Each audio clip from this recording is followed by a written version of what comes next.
We are with Larry Elder, candidate for governor in the state of California. We believe candidate for governor, Mr. Elder. What is the status of your appearing on the ballot and or your lawsuit against the Secretary of State? Well, Walt, thanks for having me. We're having a hearing right now in court. It should be resolved by late this evening. I am confident that we're going to prevail. If I can explain this maybe in a way that I can understand, I asked my lawyer if I could use this analogy. He said yes. We turned in 300 pages of documents, unredacted and redacted 5 years of tax returns. It's as if you had a college professor and you sort of kind of felt maybe he didn't like you. And then at the end of the term, he says, turn in your term paper. And you did a term paper that's 150 pages long, and he asked for 2 copies. You gave 2 copies. One copy had 150 pages. The other one, for whatever reason, maybe the printer ran out of pages, and you turned in one that had 143 pages. There were 7 pages missing from the second copy of the tax returns we turned in, and they used that as a reason to kick me off the ballot. It's as if your professor gave you an F on the term paper and then flunked you in the course because you failed to turn in the 7 pages, even though he had the full 150 pages in his hand and easily could have figured out what the 7 pages were, but elected not to do it. That's what they did to me. So you're hoping for some resolution today before it goes to some type of a lawsuit? Because obviously if this goes to a lawsuit, this could take a while.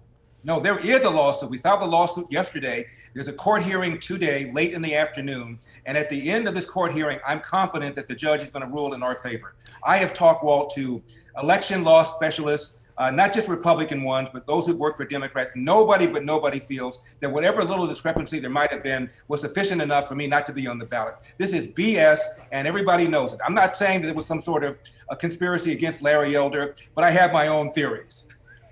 So the governor also had a problem with the Secretary of State getting his party, Democrat, listed on the ballot. So is it possible that the Secretary of State just doesn't play favorites? Well, that's what people are saying, but I don't think so, because in the case of the governor, he failed to check the D on the box, and his lawyers failed to check the D on the box. The secretary could not somehow insert a D, but there is a provision that allows the secretary to correct any minor discrepancy, and she could have elected to do that in our case and elected not to. That was one of the many grounds that we argued that this ought to be set aside and I should be added to the ballot. And I'm confident that we're going to prevail. So, Mr. Elder, you announced relatively late last week that you were interested in running for governor. It wasn't really your plan. You hadn't really thought about doing that. You got into the race. What were the reasons, first, that you got in so late? Well, I want to remind you that the late entrance into the last recall election was a fellow named Arnold Schwarzenegger. Mm-hmm. He got in last, and he ended up winning. So it's not uncommon to wait, but I was still deciding what I wanted to do. I've never, ever been interested in politics. I should scratch that. I ran for class president in 5th grade. I took 3 out of 4 roles. They're still cleaning up the blood. But I've never, ever even considered going into politics. But so many people I respected, like Dennis Prager, like Pastor Jack Hibbs, like a longtime filmmaker named Lionel Chetwynd, pushed me. And then I began talking to regular people, like my barber, like my dentist, like people that I just interact with when I'm going shopping. And I would wait for somebody to say, are you insane? You have a wonderful life. These guys are left-wing people in Sacramento. They're going to chew you up if you ever got into the governor's mansion. Why would you want to do this? Nobody said that, Walt. They all said, if not you, who? If not now, when? I'm a native Californian. My dad came here back in 1947, bought a house that today is worth $600,000.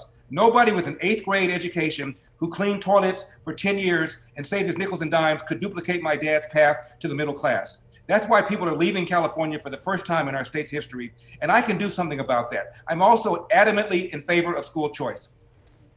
I'm a product of public schools. I see the declining quality of schools. 75% of Black kids cannot read at state levels of proficiency. 50% of all kids cannot. Yet the teachers union, one of the biggest funder of Gavin Newsom, is adamantly opposed to choice because the teachers do not automatically become members of the teachers union, and the teachers union do not automatically get their dues. So for that reason, doesn't matter that the quality of education has declined as far as the teachers union is concerned.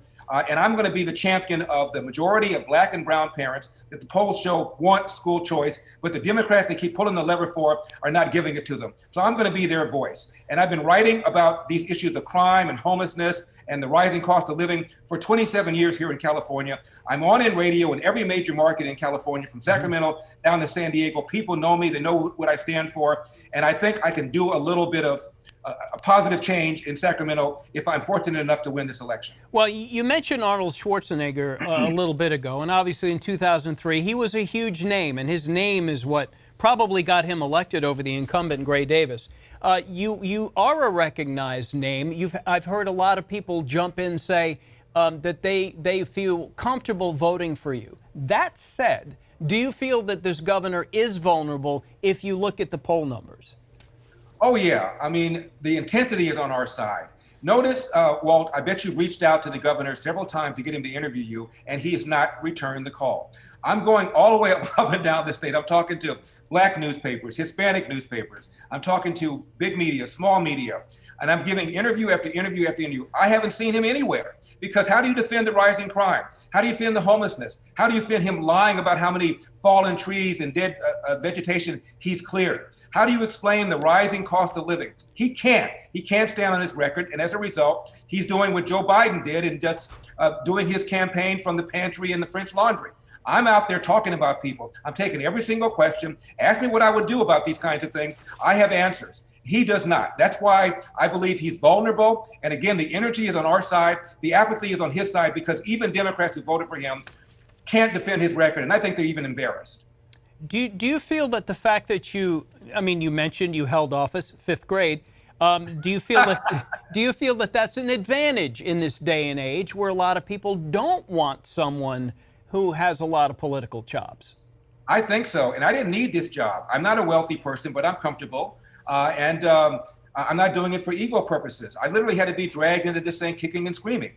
Gavin Newsom has plenty of experience. He was the mayor of San Francisco. He was 8 years lieutenant governor. He's been 2 years governor, and look what's happened. And there's a fellow who came out of Hollywood, was a two-term governor, two-term president by the name of Ronald Reagan. I don't know whether he was any more prepared or less prepared than I was, but this is about common sense, good judgment. Crime doesn't have a color. It doesn't have a party. Rising homelessness doesn't have a color. It doesn't have a party. The ridiculous cost of living doesn't have a color. It doesn't have a party. And I think I have the ability to reach out to people who are not just Republicans, but sane Democrats, and there are plenty. My mom was a Democrat. My brother was a Democrat, and independents. That's why I'm asking people to go to electelder.com, throw something in the tip jar, because we have spending limitations. He does not. He can raise and spend an unlimited amount of money. I cannot. That's why I want people outside of California who are millionaires and billionaires, to quote Bernie Sanders, to contribute money to PACs that support change, that support a choice in school, that support the repeal of Proposition 47 that I believe has led to an increase in crime. If you feel you are aligned with my philosophy and you've got a great deal of money, contribute those money to PACs that are aligned with my philosophy. Otherwise, I cannot beat this man. Let me ask you this. Is it also appealing to you that this is a 2-month sprint? You're not going to have to do this for a year or a year and a half with, breakfasts and lunches and Lord knows where. So is this a short sprint? Is that attractive to you? It was absolutely a factor. I don't know that I could do this every single day for a whole year or 2 years, which is what a lot of politicians do. You're right. It is a sprint. The election is on September 14th, but the mail-in ballots go out in about 30 days. So this is a short deal. And then when I win, I'll only be there until the unexpired term, which is 2022, and I have to run all over again. And I intend to run all over again if I'm lucky enough to win. Do you see a path to winning the election? Obviously, you're going to have a low, apathetic Democratic turnout. And then, and there are a fair number of known Republicans in the race. Kevin Falconer, John Cox, Caitlyn Jenner, et cetera. Do you see a low turnout for Democrats as a pathway for you? I think it's an advantage for us, again, because it isn't so much the low turnout, it's the apathy. It's the failure of Democrats to embrace this man that they voted for 2 years ago.